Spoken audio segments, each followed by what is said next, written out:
अब कनाडा से लौटते हैं दिल्ली। आज देश की सबसे बड़ी अदालत से दो बड़े निर्णय आए जिसकी हर तरफ चर्चा है। इन फैसलों का सामाजिक असर होने वाला है। चुनावी मौसम में इसके राजनीतिक प्रभाव भी हो सकते हैं।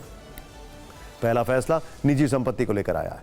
सुप्रीम कोर्ट ने 40 साल पुराना फैसला पलटते हुए कहा है कि सभी निजी संपत्ति का अधिग्रहण सरकार नहीं कर सकती। दूसरे फैसले में सुप्रीम कोर्ट से आज यूपी मदरसा शिक्षा एक्ट को मान्यता मिल गई है। मदरसों के लिए यह राहत ऑक्सीजन से कम नहीं है। दोनों खबरों पर हमने फिक्र के दर्शकों के लिए सरल शब्दों में पूरी फैक्ट फाइल तैयार की है। शुरुआत मदरसे वाली खबर से करते हैं।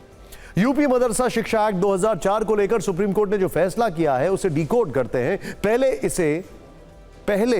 इसे समझते हैं कि 70 पन्नों के जजमेंट में किन किन बिंदुओं पर जजों ने क्या क्या राय रखी है। यूपी मदरसा शिक्षा एक्ट से जुड़ी याचिका पर CGI D Y Chandrachud, justice JP Pardiwala और जस्टिस मनोज मिश्रा ने सुनवाई की। 69वें और 70वें पन्ने पर निष्कर्ष है जिसमें यह बताया गया है कि मदरसा एक्ट सही है। हालांकि इस एक्ट के तहत मिलने वाली कुछ डिग्रियों को असंवैधानिक घोषित किया गया है। कोर्ट ने अपने फैसले में कहा कि मदरसा अधिनियम धर्मनिरपेक्षता के सिद्धांत का उल्लंघन नहीं करता।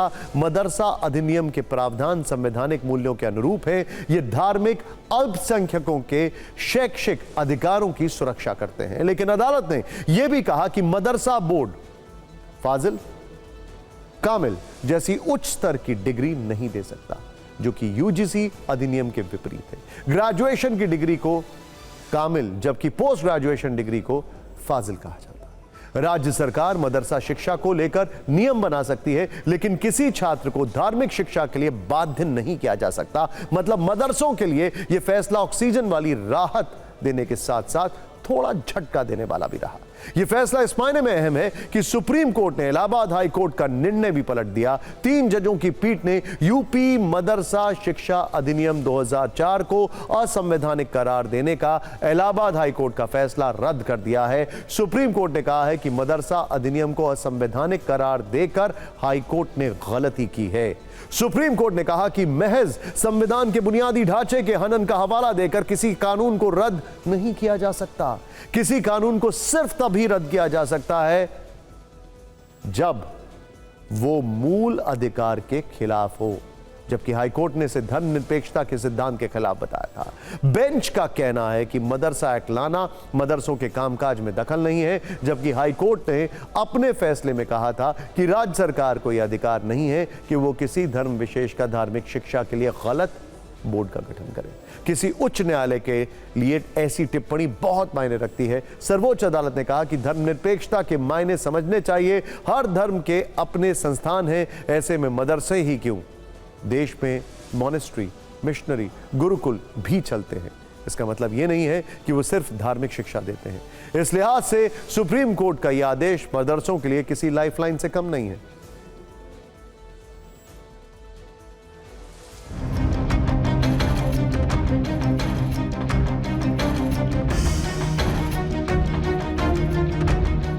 आज की तारीख में भारत का मुसलमान अपने आप को बहुत डिमोरलाइज्ड फील कर रहा है। ये फैसला जो है वो मैं समझता हूँ कि सभी लोगों के लिए, इंसाफ पसंद शहरियों के लिए बड़ा इत्मीनान बख्श होगा।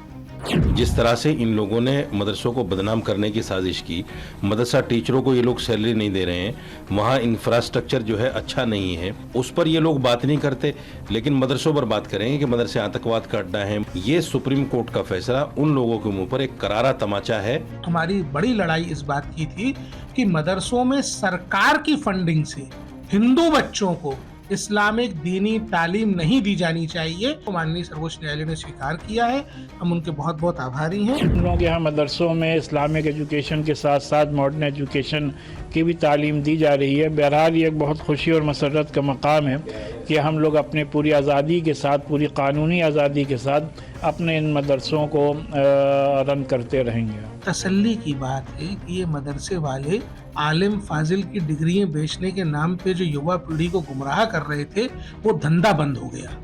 तो सर्वोच्च न्यायालय ने ये कह दिया है कि आलिम फाजिल बनाने का काम जो है ये इन का नहीं है और ये बंद कर दिया है। सर्वोच्च न्यायालय के इस फैसले से क्या बदलाव आएगा, अब जरा इसको समझना जरूरी है। मदरसा शिक्षा अधिनियम को मान्यता मिलने से मदरसों में पढ़ने वाले 17 लाख छात्रों को राहत मिल गई है। दूसरा पहलू यह भी है कि यूपी में करीब 13,000 मदरसे पहले की तरह काम करते रहेंगे। यह बात और है कि मदरसा बोर्ड अब कामिल और फाजिल की डिग्री नहीं दे पाएंगे, मतलब 12वीं के बाद मदरसों की डिग्री वैध नहीं होगी। मदरसों में मोटे तौर पर 6 से 7 डिग्रियां मिलती हैं। 5वीं तक मिलने वाली डिग्री को तहतानिया, 5वीं से 8वीं तक फौकानिया और 10वीं में मुंशी और मौलवी, जबकि 12वीं डिग्री जो है वो आलिम कहलाती है। ग्रेजुएशन की डिग्री कामिल, जबकि पोस्ट ग्रेजुएशन की डिग्री फाजिल कहलाती है, जो अब वैध नहीं है। इसके अलावा एमफिल की डिग्री को मुमताज़ कहा जाता है। आपको बता दें कि सुप्रीम कोर्ट में यूपी सरकार ने मदरसा शिक्षा अधिनियम को बहाल करने के पक्ष में दलील दी थी। सरकार की ओर से दिए गए आंकड़ों के मुताबिक यूपी में 13,364 मान्यता प्राप्त मदरसे हैं, जिनमें 12,34,388 बच्चे पढ़ रहे हैं। 560 मदरसों को सरकार से आर्थिक सहायता मिलती है, बाकियों को कोई आर्थिक मदद नहीं मिलती, मतलब ये अपना खर्च खुद वहन करते हैं। यूपी सरकार के 2022 में किए गए सर्वे के मुताबिक 8,449 मदरसे बिना किसी मान्यता के चल रहे हैं। अब आपके मन में एक सवाल होगा कि जिस एक्ट को लेकर हाई कोर्ट से लेकर सुप्रीम कोर्ट तक अदालती जंग लड़ी गई, वो अधिनियम क्या है? दरअसल 2004 में तत्कालीन मुलायम सिंह सरकार के कार्यकाल में यह कानून बनाया गया था। इसमें कहा गया था कि सभी मदरसे सरकार के नियमों के अधीन होंगे। इसी कानून के तहत यूपी मदरसा शिक्षा बोर्ड का गठन किया गया। इसका मकसद मदरसों की शिक्षा व्यवस्था को बेहतर और व्यवस्थित करना था। बोर्ड पाठ्यक्रम, शिक्षण सामग्री और शिक्षकों के प्रशिक्षण के लिए दिशा निर्देश देता था। बोर्ड में चेयरमैन से लेकर सदस्य तक मुस्लिम समुदाय से थे और उसमें भी शिया और सुन्नी मुसलमानों के लिए कोटा फिक्स कर दिया गया था। सुप्रीम कोर्ट में मदरसों के मसले पर याचिकाकर्ता का यह तर्क था कि वर्ष 1908 से मदरसे चल रहे हैं, इनमें 17 लाख से ज्यादा छात्र पढ़ रहे हैं। मदरसे खत्म होंगे तो दीनी तालीम कैसे देंगे?